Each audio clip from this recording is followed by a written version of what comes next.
ولكني جاعلك للناس إماما صدق الله العظيم۔ اللہ تبارک و تعالیٰ کی حمد و ثنا پیارے نبی صلی اللہ علیہ وسلم پر بے حد و سلام کے بعد سیدنا ابراہیم علیہ السلام کا ایک لقب جد الانبیاء ہے اور ایک لقب امام الناس ہے۔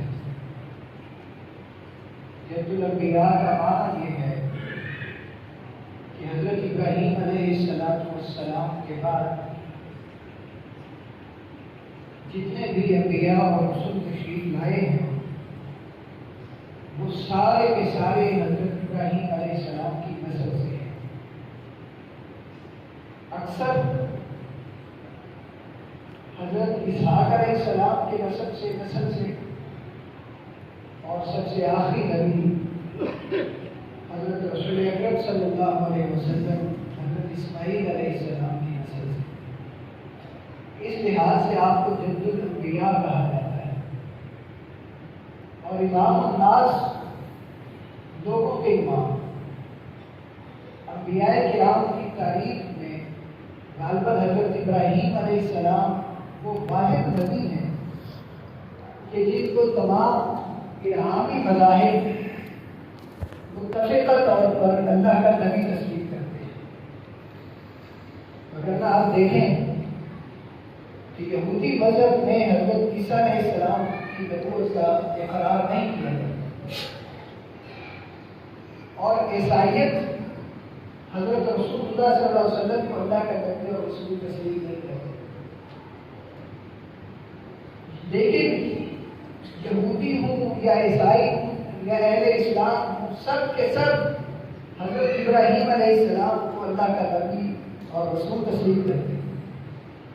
اس لحاظ سے آپ کی نبوت پر اور آپ کی امامت پر سب کا وہ اتفاق ہے۔ اس لحاظ سے اتنا بڑا مقام ہونے کی بنا پر ہی اللہ تبارک و تعالیٰ ارشاد فرماتے ہیں قد كانت لكم أسوة حسنة في إبراهيم والذين معه۔ لوگوں، تمہارے لیے ابراہیم علیہ السلام کی جو سیرت ہے اس میں بہترین نمونہ موجود ہے۔ إذ قالوا لقومهم إنا براء منكم ومما تعبدون من دون الله۔ جب ابراہیم علیہ السلام نے اور ان کے ساتھ جو اہل ایمان تھے انہوں نے کہا اے ہماری قوم، ہم تم سے برات کا اظہار کرتے ہیں۔ کفرنا بکم وبدا بیننا وبینکم العداوۃ والبغضاء، ہمارے اور تمہارے درمیان بغض، عداوت اور دشمنی ہے، حتی تؤمنوا باللہ وحدہ، اور یہ عداوت اور بغض تب تک قائم رہے گا جب تک تم اللہ وحدہ لا شریک پر ایمان لاؤ۔ تو یہ حضرت ابراہیم علیہ السلام کی سیرت ہے، اس سیرت کی جامعیت ہے کہ امت محمدیہ صلی اللہ علیہ وسلم کو بھی حکم دیا گیا کہ سیرت ابراہیمی کی پیروی کرو۔ حضرت ابراہیم علیہ السلام کے سوالے کو، آپ کے حالات زندگی کو ہمارے لیے رول ماڈل کے طور پر سامنے رکھ دیا ہے۔ شعور کی آنکھ جب کھولتے ہیں تو ماحول کیسا تھا؟ بت پرستانہ ماحول، بتوں کی پوجا ہی نہیں کی جاتی۔ گھر ایسا ہے کہ وہاں بت سازی کی باقاعدہ صنعت موجود ہے، کارخانہ ہے۔ باپ دادا سے بتوں کو تراشا جاتا ہے، انہیں بنایا جاتا ہے، انہیں فروخت کرنے کے لیے بازار میں بھیجا جاتا ہے۔ نام نہاد خدا ہے، ہاتھوں سے تراشے جاتے ہیں، ریٹ لگتا ہے۔ اور حالت یہ تھی کہ حضرت ابراہیم علیہ السلام انہیں فروخت کرنے کے لیے لے جاتے ہیں، اور اللہ تعالیٰ نے جو فطرت سلیمہ عطا فرمائی تھی، اس فطرت کی آواز تھی کہ دل مطمئن نہیں تھا۔ یہ کیسے معبود ہیں جنہیں ہم اپنے ہاتھوں سے تراشتے ہیں، پھر انہیں بیچتے ہیں، پھر انہیں سجا کے رکھتے ہیں، اور انہی سے اپنی حاجتیں وابستہ کرتے ہیں، انہی کو مشکل اوقات میں پکارتے ہیں، اور پھر مختلف ریٹس تھے۔ جتنی بڑی حاجت ہے اتنا اعلیٰ معیار کا بت ہے، اتنی بڑی قیمت ہے۔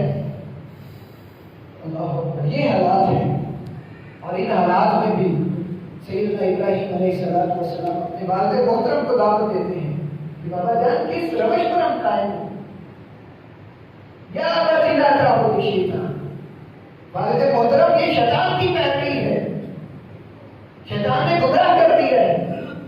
یا ابتی لما تعبد ما لا يسمع ولا يبصر، ان کی عبادت آپ کیوں کرتے ہیں جو نہ سن سکتے ہیں نہ دیکھ سکتے ہیں، ولا یغنی عنک شیئا، اور نہ ہی آپ کے کچھ کام آ سکتے ہیں۔ دعوت کا رات گھر سے کیا، والد محترم کو سمجھایا، قوم کو سمجھایا۔ اللہ اکبر، یہ دعوت کا اگر ہوتی دکھائی نہیں دیتی تھی، اور آخر پھر وہ مرحلہ بھی آتا ہے، بڑا معروف واقعہ ہے کہ جب قوم میں دعوت دیتی ہے، جب میلے پہ جاتے ہیں تو آپ نے فرمایا کہ نہیں میری طبیعت کچھ ٹھیک نہیں ہے، اور موقع پر بت خانے میں تشریف لے جاتے ہیں اور ایک ایک بت کو توڑتے ہیں۔ اللہ تعالیٰ ارشاد فرماتے ہیں فجعلهم جذاذا الا كبير اللہ، ایک ایک بت کو ٹکڑے ٹکڑے کیا، کسی کا ناک کاٹ دیا، کسی کا کان کاٹ دیے، کسی کے بال، کسی کی ٹانگیں۔ بڑا بت جو بچا تھا اس کے کندھے پہ گھڑا رکھ دیا۔ جب واپس آئے من فعل هذا بآلهتنا، ہمارے معبودوں کے ساتھ کس نے کیا ہے؟ کچھ لوگوں نے کہا ہم نے سنا ہے ابراہیم ان کے بارے میں کچھ ایسی ایسی باتیں کرتا ہے۔ بلایا گیا، مقدمہ چلا، انت فعلت هذا بآلهتنا یا ابراہیم، ابراہیم کی حرکت تم نے کی ہے؟ قال بل فعلهم كبيرهم، فرمایا معلوم ہوتا ہے کہ یہ ان کے بڑے کی کارستانی ہے، کلہارا تو اس کے کندھے پہ ہے۔ لیکن سمجھ ابھی تک نہیں آئی۔ فَاسْأَلُوهُمْ إِنْ كَانُوا يَنْطِقُونَ، ان سے سوال کر لو اگر یہ بول سکتے ہیں تو۔ اگر بول نہیں سکتے، یہ بتا نہیں سکتے کہ ان کا حشر نشر کس نے کیا ہے، اگر اپنی حفاظت نہیں کر سکتے تو مجھے ذرا بتاؤ تمہاری حفاظت کیسے کر سکتے ہیں؟ تمہیں فائدے کیوں کر پہنچا سکتے ہیں؟ تم سے نقصان کا ارادہ کیسے کر سکتے ہیں؟ یہ تو معبود نہیں ہو سکتے۔ آخر پھر انہوں نے کہا فَانْصُرُوا حَرِّقُوا وَانْصُرُوا آلِهَتَكُمْ، اس کو جلاؤ اور اپنے معبودوں کی مدد کرو۔ اس سے پہلے معبود ان کی مدد کرتے تھے، بزام ان کے، اور اب مرحلہ یہ آ گیا ہے کہ وہ خود معبودوں کی مدد کرنے کے لیے، معبودوں کا دفاع کرنے کے لیے سیدنا ابراہیم علیہ السلام جلانے پہ آ رہا ہے۔ اب قرآن پاک کے اس مقام پر اللہ تعالیٰ نے حضرت ابراہیم علیہ السلام کی قربانی کا ذکر کیا ہے، اس کے سیاق میں، اس کے پس منظر میں یہ پورا واقعہ ہے کہ ابراہیم علیہ السلام نے بتوں کے ساتھ کیا سلوک کیا تھا، اور پھر قوم نے رد عمل میں آ کر آپ کے ساتھ کس بدسلوکی کا مظاہرہ کیا، اور اللہ تبارک و تعالیٰ نے پھر ارشاد فرمایا قُلْنَا يَا نَارُ كُونِي بَرْدًا وَسَلَامًا عَلَىٰ إِبْرَاهِيمَ، آگ ٹھنڈی ہو جا سلامتی والی بن جائے۔ یہ آگ بھی اللہ کے حکم کی پابند ہے، یہ معجزات ہیں، خرقی عادت چیزیں ہیں، عمومی اصول کے بظاہر خلاف چیزیں ہیں۔ آگ کا کام تو جلانا ہوتا ہے، چھری کا کام تو کاٹنا ہوتا ہے، پانی کا کام تو بہا لے جانا یا ڈبو دینا ہوتا ہے، لیکن جب اللہ کا حکم ہوتا ہے تو وہ پانی ڈبوتا نہیں ہے۔ جب اللہ کا حکم ہوتا ہے تو چھری کاٹتی نہیں ہے، جب اللہ کا حکم ہوتا ہے تو آگ جلاتی نہیں ہے۔ الا لہ الخلق والامر، سنو یہ ساری مخلوقات اللہ کی ہیں اور یہ ساری کی ساری اللہ کے حکم کی پابند ہیں۔ وہ کہتے ہیں کہ چیزیں خلاف عقل ہیں، یہ خلاف عقل نہیں ہے، یہ عقل سے ماورا ہے، عقل کی حدوں سے آگے کی چیزیں ہیں۔ یہ سب کے سب اللہ کے قوانین کے تابع ہیں، اسی اصول پر کارروائی ہے۔ اب اس سیاق کے بعد اللہ تبارک و تعالیٰ ارشاد فرماتے ہیں کہ پھر ابراہیم علیہ السلام وہاں سے ہجرت کرتے ہیں، اپنا وہ علاقہ چھوڑ کر شام اور فلسطین کی طرف جاتے ہیں، اور پھر اللہ تبارک و تعالیٰ سے دعا کرتے ہیں رب ہب لی من الصالحین، یا اللہ نیک اولاد عطا فرما، نیک اولاد عطا فرما۔ اب اولاد کا سوال کیا ہے تو صرف اولاد نہیں مانگی، نیک اولاد مانگی ہے، نیک اولاد مانگی ہے۔ ذریاتنا قرۃ اعین، یہ ہمیں دعا سکھائی گئی ہے کہ اپنی اولادوں کے لیے، اپنے ازواج کے لیے اللہ سے دعا کیا کرو کہ یا اللہ ہمیں آنکھوں کی ٹھنڈک عطا فرما، ورنہ اولاد جتنا بن جاتی ہے، انما اموالکم و اولادکم فتنہ، یہ آزمائش بن جاتی ہے انسان کے ایمان کے لیے، واللہ عنده اجر عظیم۔ لیکن اسی اولاد کی اگر تربیت بہتر ہو، اسی اولاد کو اللہ کی راہ پہ لگایا جائے تو اللہ تعالیٰ فرماتے ہیں کہ ہمارے ہاں اس کا بہت بڑا اجر ہے۔ فلما اسلما وتلہ، اب اللہ تعالیٰ اولاد دیتے ہیں، بشارت ہے اسماعیل علیہ السلام کی۔ فلما بلغ معه السعي قال يا بني إني أرى في المنام أني أذبحك فانظر ماذا ترى۔ بیٹا ہے، دوڑنے پھرنے کے قابل ہوا، 10-12 سال کی عمر تھی تو خواب دیکھا کہ میں اپنے بیٹے کو ذبح کر رہا ہوں۔ نبی کا خواب بھی وہی ہوتا ہے، نبی کا خواب بھی اللہ کا حکم ہوتا ہے۔ یا افعل ما تؤمر، اب اگر خواب دیکھا ہے تو کر گزریے جو آپ کو حکم دیا گیا ہے، ستجدنی انشاءاللہ من الصابرین، انشاءاللہ میں صبر کروں گا۔ فلما اسلما وتلہ للجبین، اللہ تعالیٰ ارشاد فرماتے ہیں کہ جب وہ باپ بیٹا اللہ کے مطیع اور فرما بردار بن گئے اور باپ نے بیٹے کو کروٹ کے بل لٹا دیا اور چوری چلانا شروع کر دی، وَنَادَيْنَاهُ يَا إِبْرَاهِيمُ، ہم نے پھر آواز دیا ابراہیم قد صدقت الرؤیا، تم نے خواب کو سچ کر دیا۔ بیٹے کو کاٹنا تو مقصد تھا ہی نہیں، امتحان مقصود تھا، اس تعلق کو کاٹنا مقصود تھا کہ جو تعلق باپ اور بیٹے کا، والدین اور اولاد کا تعلق بعض دفعہ اللہ کے اور بندے کے درمیان حائل ہو جاتا ہے، تم نے وہ تعلق کاٹ دیا اور سچ ثابت کر دکھایا کہ تم واقعتاً میرے خلیل ہو، تب صدقت ہو گیا۔ اللہ تو یہ حضرت ابراہیم علیہ السلام اور حضرت اسماعیل علیہ السلام کی قربانی کا جو باتیں اللہ تعالیٰ نے قرآن حکیم میں بیان۔ اب اس سے جو اسباب ہمارے سامنے آتے ہیں اگر ہم غور فکر کریں تو سب سے پہلا جو سبب ہمیں معلوم ہوتا ہے وہ امتحان کا سبب ہے۔ امتحان کا سبب ہے کہ یہ آزمائش تھی، یہ امتحان تھا۔ اللہ تعالیٰ خود ارشاد فرماتے ہیں ان ھذا لهو البلاء المبین، ایک کھلا امتحان تھا، ایک بڑی آزمائش تھی، اور یہ امتحان لینے والا خود اللہ ہے۔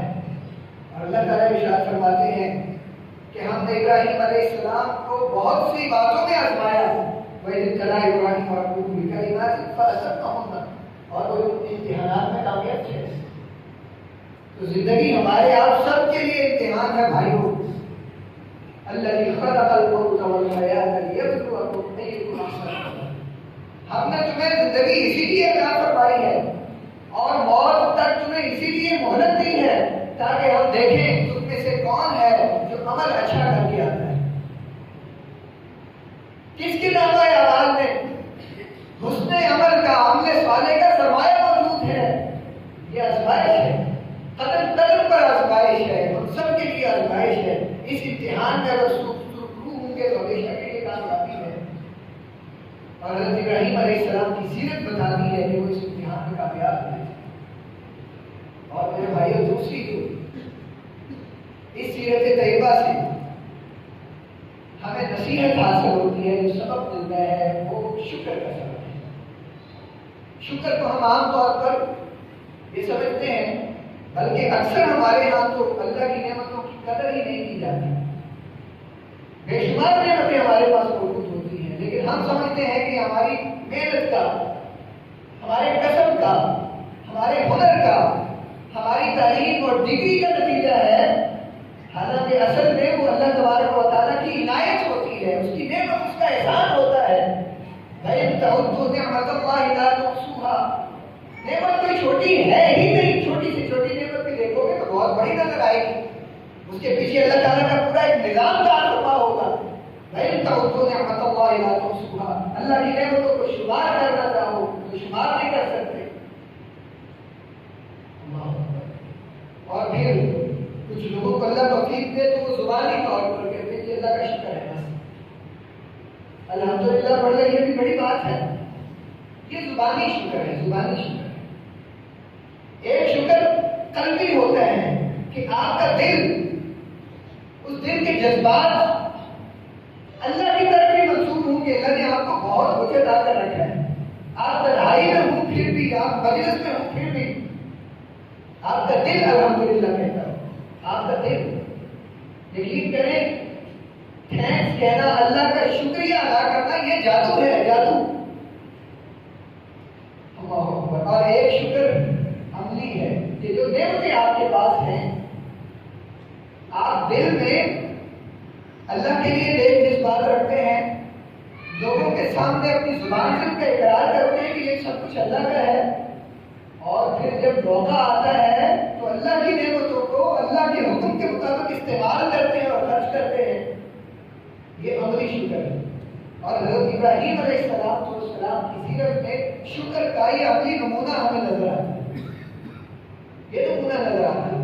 اللہ تعالیٰ ارشاد فرماتے ہیں ان ابراہیم کان امۃ قانتا للہ حنیفا ولم یکن من المشرکین شاکرا لانعمہ. ابراہیم علیہ السلام دیکھنے میں، کہنے میں تنے تنہا تھے، فرد واحد تھے، لیکن اکیلے ایک امت تھے، اللہ سے ڈرنے والے، اس کے فرما بردار، یکرخ یکسو ہو کر موحد، شاکرا لانعمہ، اللہ کے انعامات کا، اس کی نعمتوں کا شکرانہ کرنے والے تھے. دوسرا نقطہ ہمیں سمجھ آتا ہے وہ عملی شکر ہے. عملی شکر کیا ہے؟ بڑھاپے میں اللہ نے بیٹا عطا فرمایا اور اسی بیٹے کی قربانی طلب کی اور بلا جنون جناب نے لٹا دیا کہ میں حاضر ہوں. اور جب اللہ کی نعمتوں کا شکر کیا جاتا ہے، اللہ تعالیٰ ارشاد فرماتے ہیں لئن شکرتم لأزیدنکم، اگر تم میرے انعامات کا شکر ادا کرو گے، میرا وعدہ ہے میں نعمتوں میں اضافہ کر دوں گا. تو آپ قرآن پاک کے اس مقام کا مطالعہ کریں تو معلوم ہوتا ہے. اللہ تعالیٰ ارشاد فرماتے ہیں کہ جب ابراہیم علیہ السلام نے اپنے اس بیٹے کو قربان کرنے کے لیے چھری چلائی تو ہم نے پھر انہیں اپنے دوسرے بیٹے کی بشارت دی. وبشرناہ باسحاق نبیا من الصالحین. ابراہیم تم نے ایک بیٹا مانگا تھا اسماعیل، اور اس کو ہماری راہ میں قربان کرنے پر آمادہ ہو گئے ہو. ہم تمہیں بشارت دیتے ہیں کہ ایک دوسرا بیٹا اسحاق آئے گا، اور یہ بشارت بھی ہے کہ اسے ہم نبی بنائیں گے. تو یہ دوسری بات ہے جو ہمیں سمجھ آتی ہے. اور قربانی میں تیسری بات جو مجھے خاطر رہنی چاہیے وہ یہ ہے کہ بظاہر تو ہم جانور کو قربان کر رہے ہوتے ہیں، لیکن یہ قربانی، یہ جانور تو ایک علامت ہے.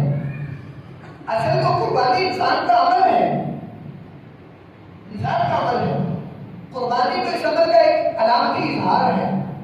تو اس حیوان پہ چھری چلانے کے ساتھ ساتھ ایک ہمارے اندر بھی حیوانیت موجود ہے. کچھ ایسی حیوانی صفات ہیں کہ اگر ہم نے لگام نہ دیں تو انسان اسفل السافلین بن جاتا ہے، بدترین جانور اور بدترین حیوان بن جاتا ہے. اور اگر ان حیوانی صفات کو کنٹرول میں رکھیں اور ملکوتی صفات کو ہم پروان چڑھائیں تو پھر انسان کا جو مقام ہے وہ فرشتوں سے بھی بلند ہو جاتا ہے. تو اپنی قربانی کا خون بہاتے وقت وہ جانور ہم قربان کر رہے ہیں، لیکن دراصل یہ ذہن میں رہنا چاہیے کہ ہم اپنے اندر کی حیوانیت پر چھری چلا رہے ہیں. اس انانیت کو ہم کاٹ رہے ہیں، اس بہیمیت کا ہم گلا دبا رہے ہیں کہ جس نے ہمیں انسان نہیں رہنے دیا. اور جب اس حیوانیت کو، اس بہیمیت کو ہم قربان کریں گے تو پھر صحیح معنوں میں اللہ کا مقام ہے. اور آخری چیز جو میں اس سلسلے میں عرض کرنا چاہتا ہوں وہ یہ ہے کہ قربانی اللہ کے قرب کے لیے، قربانی کا معنی ہی قرب ہے، قرابت، اللہ کے قریب ہونے کے لیے کیے جانے والا عمل. وہ ایک قربانی کا عمل ہے جو رضا کے موقع پر جو ہم کرتے ہیں. لیکن دراصل قدم قدم پر کچھ اعمال ہوتے ہیں چھوٹے بڑے جو ہمیں اللہ کے قریب کرتے ہیں. تو سال میں ایک دفعہ ہی قربانی نہ کریں، روزانہ کی بنیاد پر ہر قدم پر ایماندار بندہ ہونے کا مطلب یہ ہے کہ ہم مواقع تلاش کریں کہ کون سا کام کر کے اللہ کے قریب ہو سکتے ہیں، کون سا کام کر کے اللہ کے قریب ہو سکتے ہیں. اور خاص طور پر اس میں پھر اپنی نیت کو خالص کریں اللہ کی رضا کے لیے، اللہ کی رضا کے لیے نیت خالص کر کے چھوٹے سے چھوٹا عمل بھی کریں گے ہمیں اللہ کے قریب کر دے گا۔ اور اگر نیت کا اخلاص نہیں ہوگا تو بڑے سے بڑا جانور بھی ہم قربان کریں، اس میں ریا ہو، اس میں دکھاوا ہو، تو وہ اللہ کے قریب نہیں کرے گا۔ نہیں ینال اللہ لحومها ولا دماؤها ولکن ینالہ التقوی منکم۔ لوگوں اللہ کے پاس تمہارے جانور تو نہیں پہنچتے، ان جانوروں کا گوشت تو نہیں پہنچتا، اس کا خون تو نہیں پہنچتا، ولکن ینالہ التقوی منکم، اللہ کے پاس جاتا ہے تو تمہارے دل کی وہ کیفیت جاری ہے جس کا نام تقوی ہے کہ تم نے کس نیت سے، کس ارادے سے، کس اخلاص کے ساتھ یہ عمل کیا۔